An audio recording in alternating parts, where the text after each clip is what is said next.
झाड़ेश्वर महाविद्यालय वार्षिक उत्सव में जोगदेले मंत्री डॉक्टर प्रदीप सामंत। सुकिंदा निर्वाचन मंडली अंतर्गत दानवदी ब्लॉक अधीनस्थ झाड़ेश्वर महाविद्यालय 43तम वार्षिक उत्सव में शनिवार दिवा 11 घटिका समय मुख्य अतिथि भाव जोगदेले मंत्री डॉक्टर प्रदीप सामंत।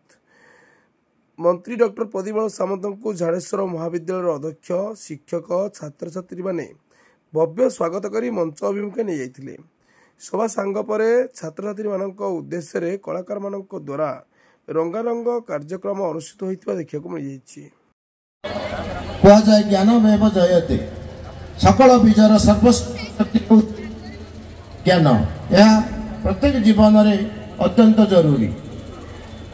आमे समस्त जानते पक्षीर दुईटी डेणा गोटे डेणा काटिदेले से अन्य डेणाटी उड़ी पारिब नाही।